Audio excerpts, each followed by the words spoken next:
And it is a warm welcome to episode 22 of Inside the Video Store. A little bit of a fragmented show coming up. Got a few things on today, but we'll film in segments and see how we go. Again, it's been a great week in store. Very, very busy. Lots of new arrivals, which is a frightening prospect. As I said a few weeks back, I've been kind of clearing the decks on all my wish lists and want lists and baskets and all that kind of thing, just to try and sort of see a bit of clarity, to be honest. So it's been fun. That's been fun. But yeah, this week we have got a lot of films to talk about. So without further ado, let's have a look at this week's fresh produce, and it's a very tasty stack indeed. It could be led by either, but I'm going to lead with The First Omen, a prequel to the iconic franchise. This isn't a bad film. I took the Blu-ray home last night and watched it myself, and yeah, it's not bad at all. Set in Italy, very creepy. Got some really jumpy moments in it, and of course you got the presence of Bill Nighy, and I'm sure I spotted Charles Dance in there as well. But yeah, this was a little bit of a surprise, to be honest. I mean, I'm a sequel apologist, by all means. I like even the most awful sequels, but this is pretty good. This is a quality film and classily made, and yeah, I was pretty happy with this, so I think this will be a really good renter. Next up we have The Fall Guy. I don't recall the detail, but I think there was a bit of a to-do at the box office with this underperforming. Thus people decided it was the fall of cinema as we know it, as people usually don't freak out about these things. But yeah, The Fall Guy arrives on home video. As you can see, these two copies flew out before I could even put them on the shelf, both the Blu-ray and the DVD. I don't know what kind of bearing it has on the original series with Lee Majors, which of course I watched as a kid. But you can't go wrong with Ryan Reynolds and Ryan Gosling and Emily Blunt, can you? Yeah, it's a good pairing, and I reckon this will be a very good renter, because this is the type of film we haven't been getting in, the kind of comedy, family, easy watching material. This is the stuff that hasn't been coming to DVD or Blu-ray. So to get this in, I think I might need to stock up on a few more copies. So yeah, that is The Fall Guy in this week. Next up, another franchise, one of my favourite franchises. The sequel to this, to the original movie, is one of my favourite sequels of all time, directed by Johan Roberts. Sequel to The Strangers, I thought was absolutely phenomenal. The third chapter, or chapter 1 as they call it, very cleverly, is directed by some guy called Renny Harlin. I mean, it's a new Renny Harlin film. That should be cause for celebration. Iconic director of things like The Long Kiss Goodnight. Here he is, kind of anonymously, and I mean anonymously because there's an audio commentary on here, and it's with the producer, Courtney Solomon. But yeah, anonymously he appears as director on The Strangers Chapter 1. I like this kind of thing.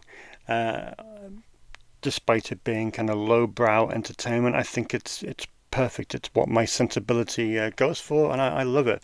Whether it's any good or not, I don't know. So I didn't dabble with more than one copy, but I've got a really strong horror contingent here at Snips, so I reckon they will be lapping this up, because the first two movies did so well on rental. I fully expect that to do the same.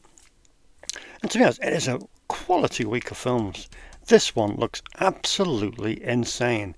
It is hundreds of beavers.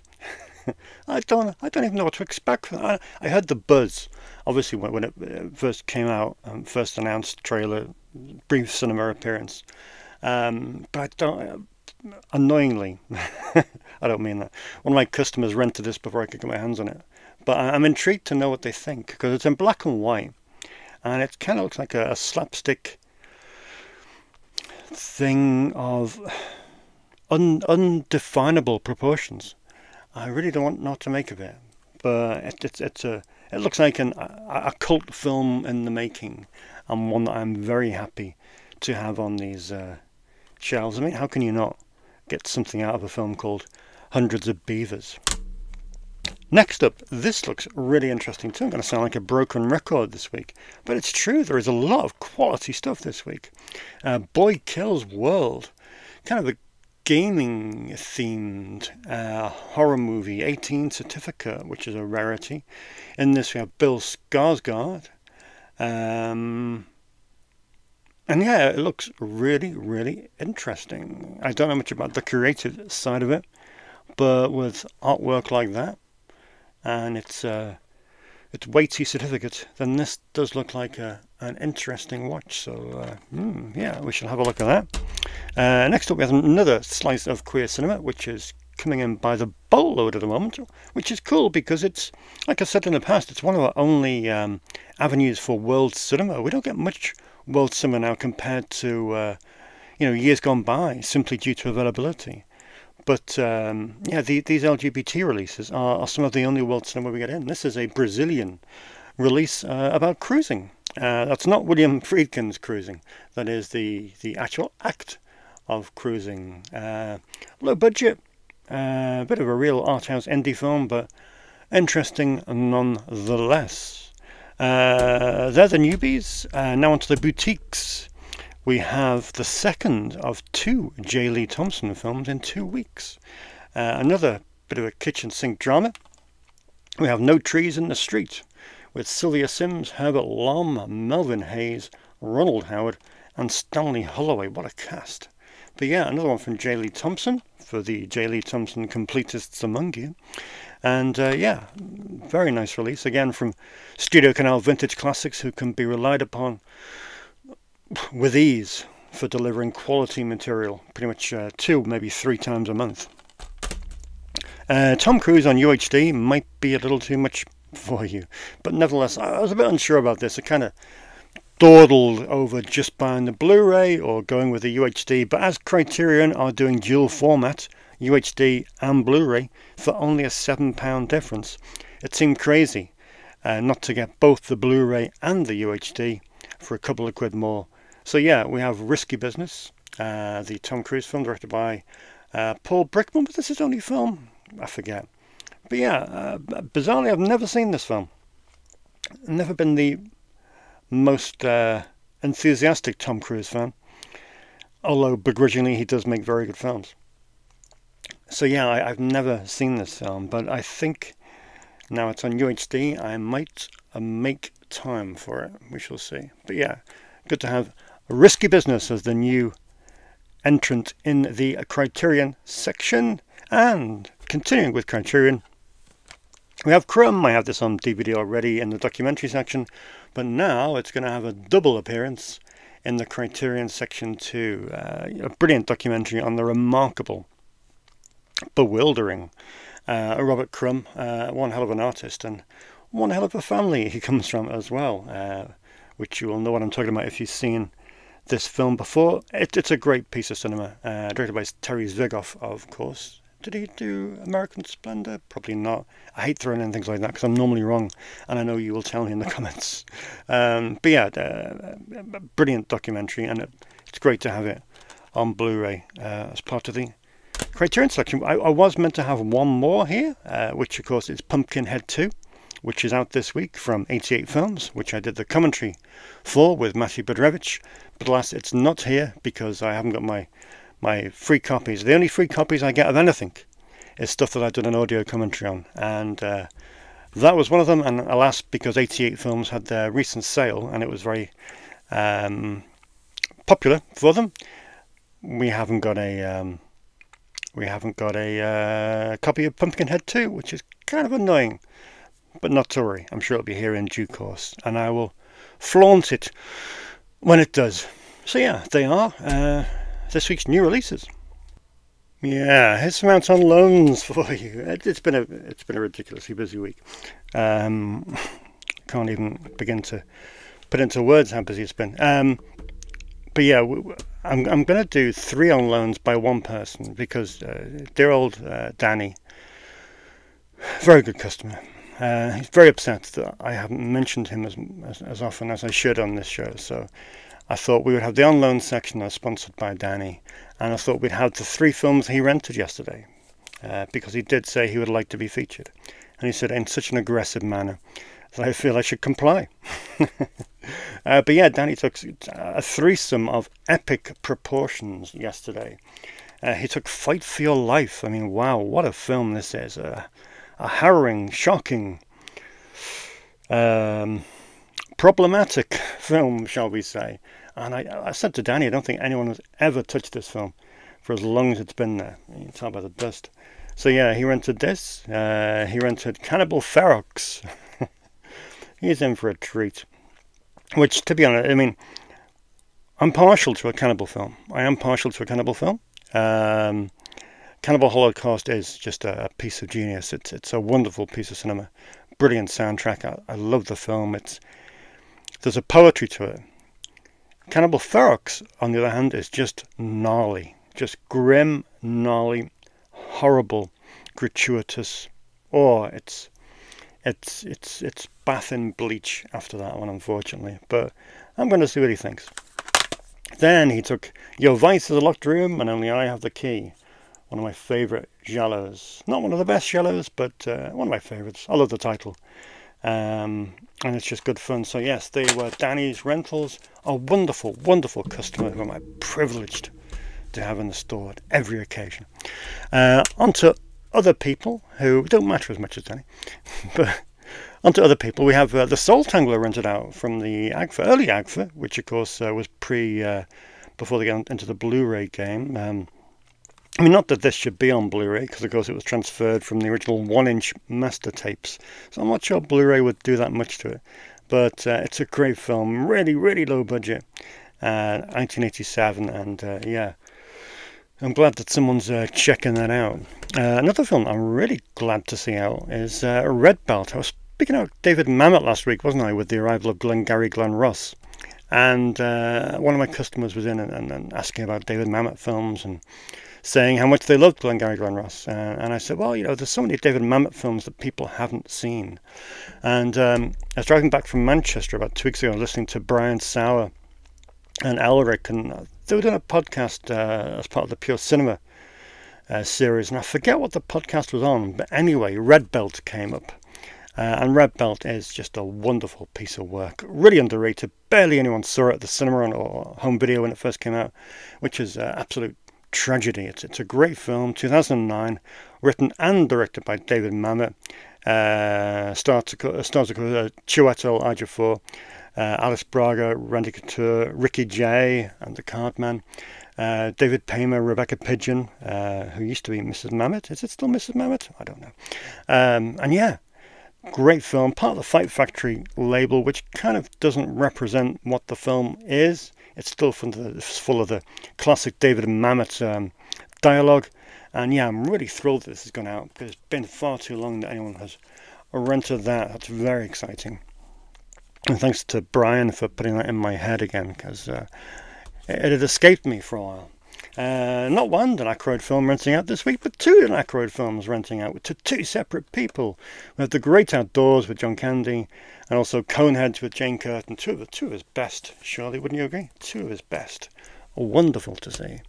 Mel Brooks, I cannot describe to you how much I like Mel Brooks films, and High Anxiety is just so good. We mentioned Hitchcock a few times on the show in recent weeks, twice last week, and High Anxiety is kind of his satire on Hitchcock films, and it's very, very good indeed. Starring, of course, alongside the usual group of people: Madeline Kahn, Cloris Leachman, Harvey Korman as well. What a great group of people they were. Such brilliant films. And yeah, really proud of my Mel Brooks section here, and he is just a living genius. Another one that I was really keen to put out this week is Fear is the Key. A really good quality British film, comes from 1972, stars Barry Newman, who you might know from the fantastic film, one of my favourite films, Vanishing Point, one of Tarantino's favourite films as well, as far as I'm aware. But yeah, Fear is the Key is quite a spectacular piece of work. Not many people rent this, and to be honest, they really should rent it more often. It's great. It really is a good film. Thriller went out again. I mean, what a controversial film this is. I probably shouldn't even have it available to rent, considering some of the inserts that they put in on this edition. But nevertheless, just to have a copy of Thriller on UHD is good fun, and it's a perennial renter. I mean, it goes out quite a number of times. Another film that probably wouldn't be passed in this country is Ilsa. One of my customers came in, Sam, I think it was, on at the weekend, and he said, "Well, tell me about these Ilsa films." What can you say? I mean, it's difficult to recommend an Ilsa film, isn't it? How do you recommend Nazi exploitation? But they're good fun. I do like them. And of course, Diane Thorne is absolutely quite something. I mentioned Don Edmonds about 2 weeks ago, I think, when I got the Silk Stalkings TV series box set in. And of course, Don Edmonds directed this. Didn't he used to date Diane Thorne? I might have that completely wrong. But yeah, I got these on, I think it was a Dutch import, was it? Yeah, Dutch import. Because obviously they'd never had any official release in this country. Would they? I do not know.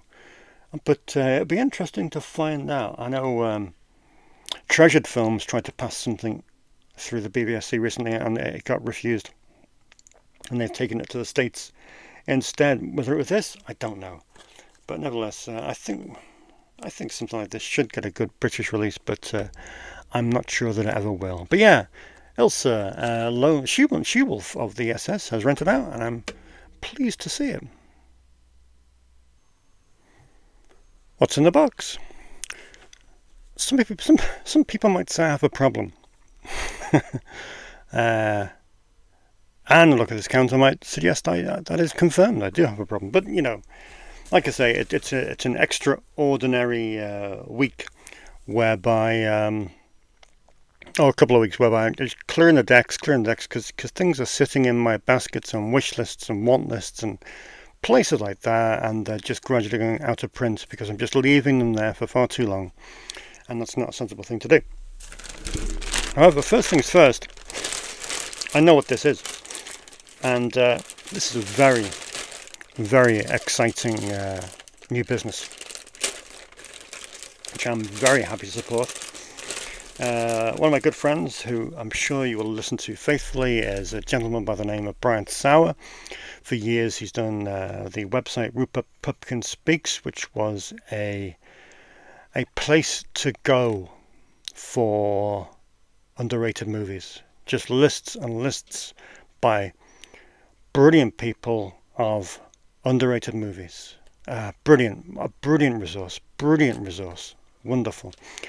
Since then, he's been busy doing the Pure Cinema podcast and also Just the Discs as well. Keeps him busy. He's a great character and individual, and he's just started a business whereby he is selling t-shirts.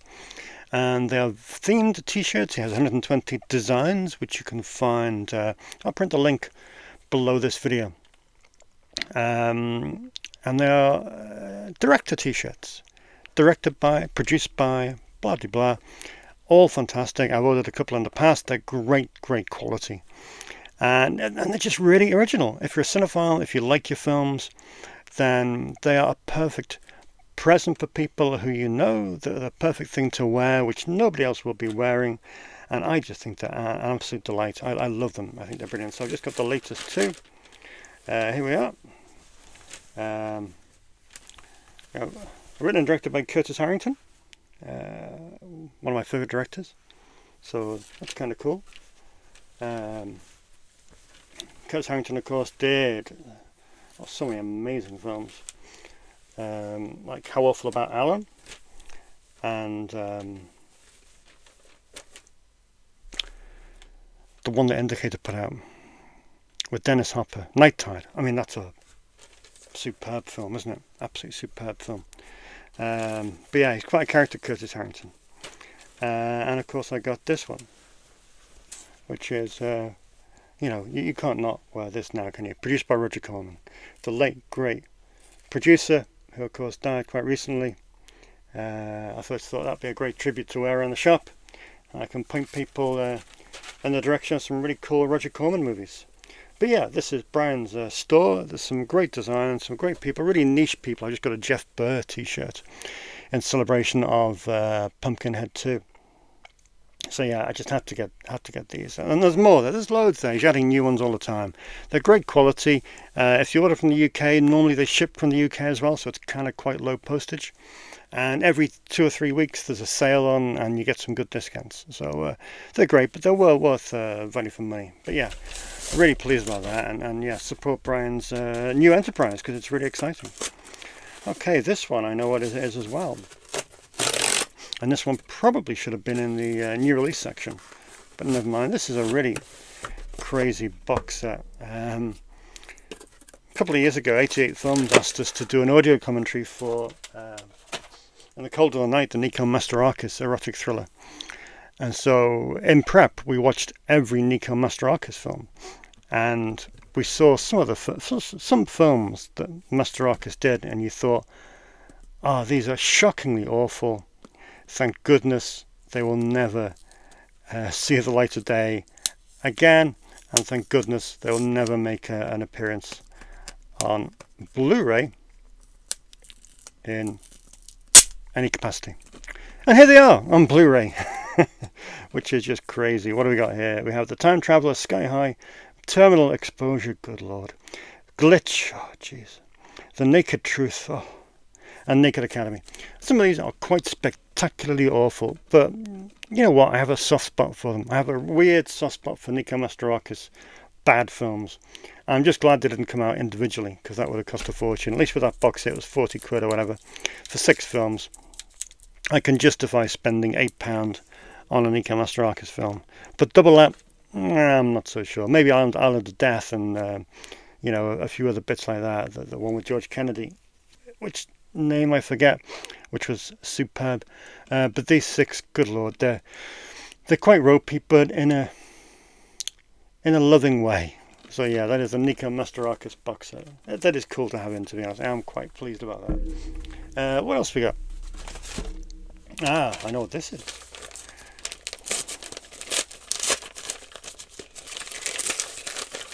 Yeah, this is my films.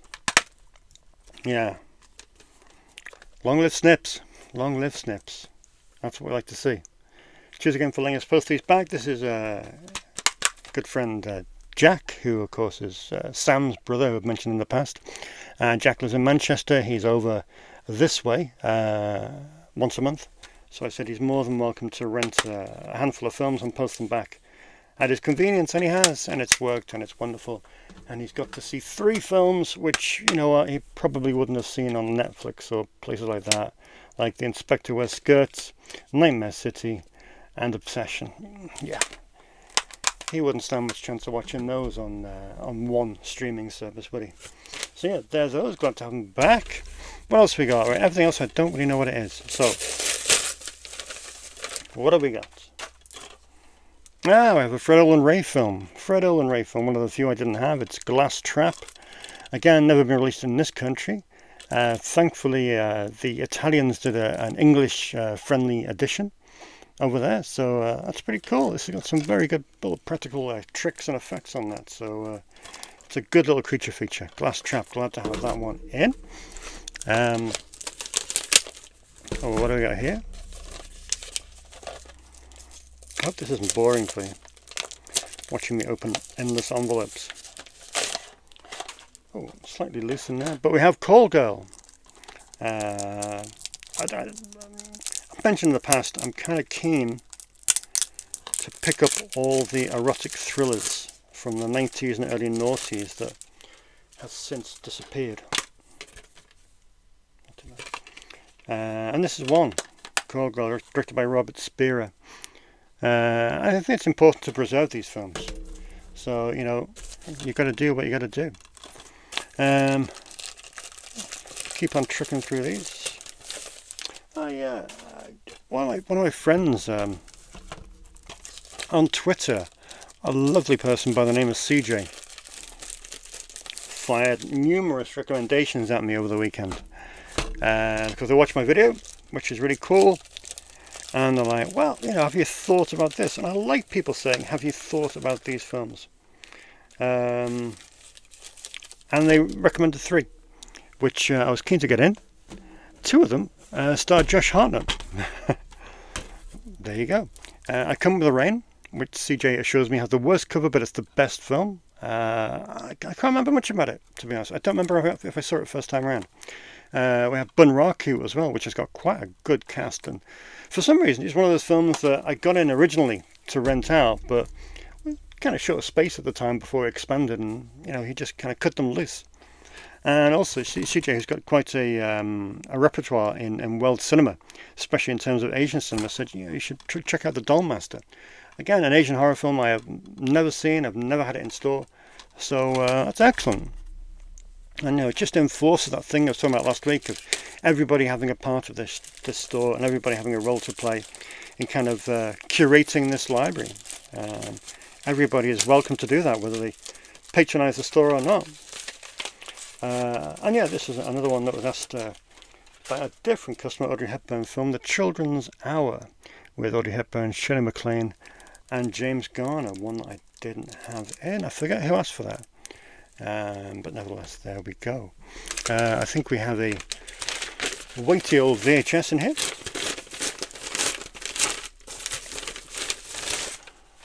We do, yeah. Everything seems broken today. Thankfully, it's just a case. I think Mr. Postman was taking the weight of his bag out on me. But yeah, this is Serial Killer with Tobin Bell and Kim Delaney. It's directed by Pierre David, one of the few films that Pierre David directed compared to the ones he produced. It was written by, of course, Mark Sevi, who's one of the most prolific screenwriters in 90s direct-to-video land. Yeah, glad to have this. Always wanted it, never appeared on DVD, certainly in this country, so that's a cool addition. I did get a couple more VHS in this week. We had, of course, Carnosaur, which is just brilliant. If you've never seen Carnosaur, talking about Roger Corman, one of his best. Carnosaur is just fantastic, directed by Adam Simon. Brilliant. And one film which is devoid of any kind of DVD release anywhere is The Matriarch, aka The Granny, which of course was directed by Luca Bercovici, director of Ghoulies 1 or 2. That's a brilliant film. Stella Stevens on fire, kind of crazy comedy horror. Brilliant. A few other quick bits to go through. I don't want to drag this on for too long. A couple from Germany, including this one, Trackdown.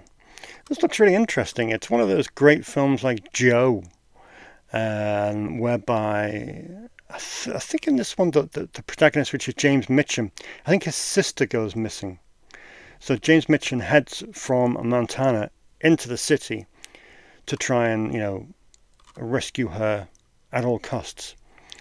Apparently it's not of that standing as something like Joe, but nevertheless it is meant to be pretty good. I know Kino Lorber released it in a US friendly edition last year or the year before, but now the Germans have released it. Quite a bargain as well. I think it was only £11. So yeah, that's pretty cool. Also, The Shooter, arguably Fred Olen Ray's best film, is out on Blu-ray. I spoke to Fred yesterday and he wasn't too impressed, to be honest, because it's still cropped. And he said there's been a widescreen version available for over a decade. So why they haven't used that and why they've continued to issue a cropped DVD is absolutely beyond him. And I said, well, Fred, would you like me to send you a free copy of it? And he said, absolutely not. I have no desire to see this film, my best film, in a cropped version. So there you go. So for me, it's annoying because it's not widescreen, it's cropped. It looks alright, to be honest. It's a decent cleanup, probably based on old Video Master. But the one saving grace and the one reason I will keep it in here is it's the first time in the UK that we've had access to a UK-friendly edition of arguably Fred Olen Ray's best film. Now, that J. Lee Thompson film I mentioned before, it didn't arrive in time last week, did it? To put on the show. But yeah, this is it, The Weak and the Wicked. Sid James, Glynis Johns, Diana Dawes. Good cast. That is that. We have one from Third Window, which the boys Jack and Sam recommended to me. I used to collect every third window film, as you can see over my left shoulder, but I've kind of lost track a bit. But they say that this is one of the best that they put out recently. It's River, and it's kind of a time loop comedy. We do like a time loop film here. This got asked for by a customer. It is LA Takedown, of course, directed by Michael Mann, his precursor to Heat. Never seen it, but it would be an interesting watch, no doubt. This was a sci-fi movie that had passed me by. It's good fun. I watched it over the weekend. It's Tasmanian Devils. When I say sci-fi, I mean SYFY, the Sci-Fi Channel. And also we have Jack the Giant Killer, another request by another customer. So, and yeah, I was pleased to get this one in because I have been keen to watch that for some time. Harmony Korine is a director who gets asked for frequently, as does Julian Donkey Boy, and here it is. Been after this for a while. It's kind of gone out of print, so copies are upwards of £10. I got this for slightly under, but yeah, a good edition. There we are.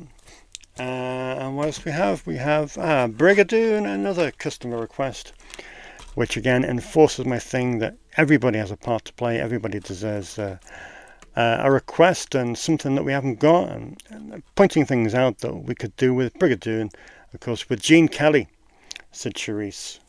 And yeah, that is, I think, this week's What's in the Box. Fairly exhausting little session there. And yeah, there you go, Brian's t-shirts. Okie dokie, with the extended What's in the Box there, we're just going to whip through a couple of the comments from last week's video. Last week's video did really well. I'm thrilled that so many people watched it. Paul Berryman says that Australia is indeed Region B for Blu-ray. And it was a saviour for me in the early years of collecting before investing in a region-free player. Was able to import UK Blu-rays with no worry and grow my collection of many titles which didn't get Aussie releases. Interesting. I was asking the question, of course, about the Aussie company whose name eludes me, but they're releasing some amazing stuff at the moment, and I just wondered if they ever had sales or there were sort of cheap moments throughout the year to catch up on their back catalogue, maybe. I don't know, but yeah, good company. They're releasing some really cool stuff. Lee Brennan says that Ishtar is another one that's been on my list for quite some time. Look forward to watching it despite its reputation. Yeah, Ishtar is now in place up there, and I reckon a few people will rent that. I think it's been out of circulation now for quite some time. I don't know if it's streaming. I think it'll catch a few people's eyes, and I hope it gets a little bit of a run, to be honest. You know, whereby people reevaluate it. Every film deserves that. You know, some of the films that came out 70s, 80s that were absolutely trashed have really grown in reputation since, and I do like that. I like that. One thing that frustrates me about people is when they say they hate a film, and I'll say, well, how many times have you seen it? I'll say, well, just once. I say, well, you know, we all evolve as people. We all evolve mentally and emotionally, and sometimes we can watch a film when we're 15, and then when we're 35, it can mean something else entirely to us. So it's wrong to kind of write off a film. Absolutely, you've always got to be open to evolving. It's like some of the comedies I watched when I was 15, I thought were hilarious. Watch them today and absolutely shocking. And vice versa, you know, maybe watched a world cinema film at 18, 19 and didn't understand it, maybe a Tarkovsky or a Bellatar. But now I'd watch it, and of course I'd have a far better understanding of it. So, you know, we all really need to think about our evolution as film people, and kind of, you know, be open to changing our mind. There's no harm in changing your mind. I know there's a big thing about, oh, you know, you've got to stick to your opinion, but you really don't. You can love something one year and hate it the next. And then also we have here Dr. Impossible. He says, yeah, he said he used to love TV movies from the 70s. I was talking about the lack of TV movies on DVD and Blu-ray, you know, from the 70s, 80s and 90s. There's so many. BA says Kino released a batch of them a while back. Some have gone out of print. In the UK, CIC Video released a series of Universal TV movies. Yes, CIC were the kind of the primary avenue for a lot of TV movies. Some of them are really, really good. And he mentions that some of them are stuck in licensing limbo, which they are, which is frustrating, because it is just crazy. Because some of these TV movies, I watched another one the other night, A Case for Murder. I just put the review on the schlockpit.com, and they're great. They are absolutely great. You know, you could pitch a lot of these TV movies against contemporary releases today, and they far outshine them. And to think they're just rotting in some vault somewhere with little chance of release, and no streaming service will put them out, which is just mad.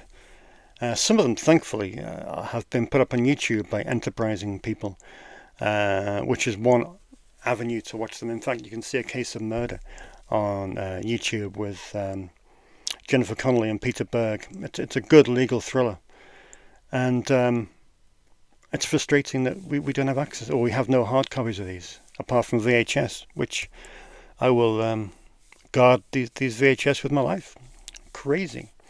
So just a couple of comments there. Please, you know, it is your means of access on the show. So please drop us a line on anything, any questions, any opinions, any thoughts, any recommendations. Always welcome, and of course will always be read out here. Finally, we're just going to finish off with a few hidden gems. What do I call them? I don't know what I call them. Long day. But yeah, these are 3 movies that are not streaming in the UK. Bafflingly so. All of these have a slightly LGBT theme, albeit one doesn't, but it does in a grim kind of way. But anyway, see what you think. First up is Crazy, which I think is an absolute masterpiece of a film. It's Canadian. It's directed by Jean-Marc Vallée, the late Jean-Marc Vallée, who of course died tragically young only a few years ago. It's a brilliant film. The soundtrack is absolutely stunning, and the lead performance is just brilliant. Again, it's one of those films about ambiguity, which will occur a couple of times in this little segment. Sleeping Giants, that's what I call them. But yeah, Crazy is fantastic. It snuck out. When did it sneak out? Gosh, 18 years ago now, by Soda Pictures, dear departed Soda Pictures, who put out some amazing films. And it's well worth a look. Like I say, the soundtrack is stunning, and it's just a great film. It's funny. It's quite sad in parts, but it's just a brilliant snapshot of 70s Canada. Brilliant film, and it's not streaming anywhere, which is a crime against humanity.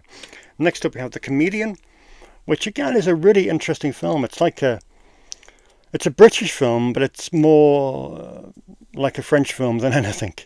It's kind of very slow and ponderous and thoughtful and melancholy, but it's very interesting. It's about a guy who's in this kind of shares a flat with his friend, but it's a non-sexual thing. But they get on really well, man and a woman. And then he meets this guy, and the guy is just quite a volatile figure in his life. And again, there's a bit of ambiguity there. But Edward Hogg is just a terrific actor, and so is Nathan Stewart Jarrett. And it's because of them, it is just a great film. One of those films that some people will absolutely despise, and others will absolutely love. It's a real Marmite movie, but I thought it was fantastic. And again, it is not streaming anywhere in the UK. Finally, this is a film. L-I-E, L-I. Directed by Michael Quester. It's a challenging film. It's one of those films that's difficult to recommend. When Brian Cox, the brilliant Scottish actor, read the script for this film, his friends and his agent told him not to accept it. He accepted it. And yeah, it's about a 15-year-old kid who finds himself in a friendship with a paedophile. It's edgy stuff. It's it's bleak, it's compelling, it's a difficult watch, but the acting is absolutely fantastic. It's one of those great American indie films that hopefully in years to come will be considered an absolute masterpiece. Directed by Michael Cuesta, who drifted mainly into TV after this film, although he did do one other great film called 12 and Holding. 12 and Holding, which is not as good as this, but not far off. But yeah, this was put out by Tartan back in the day, and it is a quite fantastic film. I cannot praise this enough, but again, it's one of those films that is a very difficult recommendation simply because of the content, and that some people may find it quite upsetting and a little distressing. But yeah, that is Lie, L-I-E, by Michael Cuesta and starring Brian Cox. And that's about it, I think. Yeah, that's all for this week. You can like and follow at the usual places, be it Facebook or Instagram, via Snips Movies in the search box, or follow me on Twitter at the Dave Wain. Next week, who knows what next week will bring. That's the joy of a place like this. You never know. Anyway, I'm going to try on my t-shirts at home and see if they fit. And you can pick up a range of Snips themed merchandise later this year, which I know a few of you have been keen to pick up. I've got 4 amazing artists busily working away on designs and logos and artwork for a few bits and bobs, and hopefully this autumn, or this fall I should say in America, we'll have a nice range of merchandise for the store that you can pick up and wear wherever you may be, and that is very exciting. And on that note, I'll see you in 7 days' time.